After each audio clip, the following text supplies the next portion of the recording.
ಈ ನಮ್ಮ ಬಾಲ್ಯದ ಕಣ್ಣಿಂದ ಸಮಾಜವನ್ನು ನೋಡಿದ್ರೆ ಹೇಗಿರುತ್ತೆ? ನಮ್ಮ ಆಲೂರು ದೊಡ್ಡನಿಂಗಪ್ಪ ಅವರ ಕಾದಂಬರಿಗಳ ಥರ ಇರುತ್ತೆ.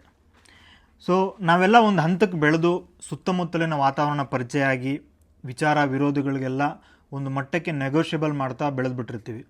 ಸೊ ಅಲ್ಲಿಗೆ ಒಳ್ಳೇದು ಯಾವುದು ಕೆಟ್ಟದ್ದು ಯಾವುದು ಅಂತ ಅರ್ಥ ಆದರೂ ನಮ್ಮ ಬದುಕಿನ ಚಲನೆಗೆ ತಕ್ಕಂತೆ ನಾವು ಬದಲಾಗ್ತಾ ಇರ್ತೀವಿ. ಇದು ವಾಸ್ತವ. ಇದನ್ನು ಯಾಕೆ ಹೇಳಿದೆ ಅಂತ ಹೇಳಿದ್ರೆ, ಈ ನಮ್ಮ ಬಾಲ್ಯದ ಕಣ್ಣು ಅಂತ ಹೇಳಿದ್ನಲ್ಲ, ಅದು ಈಗಲೂ ನಮ್ಮಲ್ಲಿ ಇರುತ್ತೆ. ಆದರೆ ಅದಕ್ಕೆ ಕಂಟ್ರೋಲ್ ಅನ್ನೋ ಗ್ಲಾಸ್ ಹಾಕಿ ಅದರ ನೋಟವನ್ನು ಹದ್ದುಬಸ್ತಿನಲ್ಲಿ ಇಡೋದಕ್ಕೆ ಪ್ರಯತ್ನ ಪಡ್ತಾನೇ ಇರ್ತೀವಿ. ಕಾರಣ ಅದು ಎಲ್ಲವನ್ನು ಸಮವಾಗಿ ನೋಡುತ್ತೆ. ಎಲ್ಲ ವಿಚಾರಗಳನ್ನ ಒಳ್ಳೆ ರೀತಿಯಲ್ಲಿ ಸಾಗಲಿ ಅಂತ ಬಯಸ್ತಾ ಇರುತ್ತೆ. ಅದಕ್ಕೂ ನಾವು ಜೀವಿಸ್ತಾ ಇರುವಂಥ ಸಮಾಜಕ್ಕೂ ಹೋಲಿಕೆ ಆಗ್ತಿರಲ್ಲ ಅನ್ನೋ ಒಂದೇ ಒಂದು ಕಾರಣಕ್ಕೆ.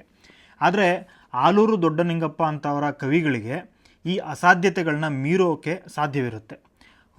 ಇಲ್ಲಿ ಇವರು ರೂಪಕಗಳ ಮೂಲಕ ಗ್ರಾಮೀಣ ಭಾರತದ ಸಾಮಾಜಿಕ ಬಿಂಬಗಳನ್ನು ಹಿಡಿದಿಡಲು ಪ್ರಯತ್ನ ಮಾಡ್ತಾರೆ.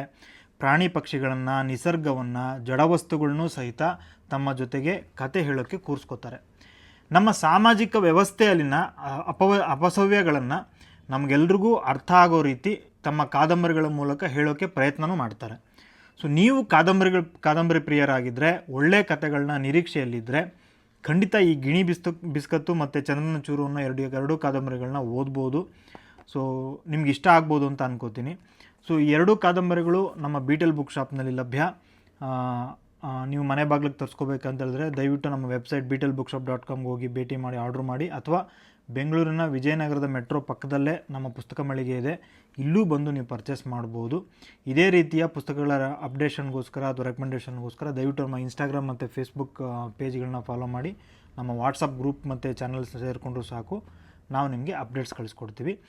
ಓದಿ ನಿಮಗೆ ಇಷ್ಟ ಆದರೆ ದಯವಿಟ್ಟು ಕಮೆಂಟ್ ಮೂಲಕ ತಿಳಿಸಿ. Thank you.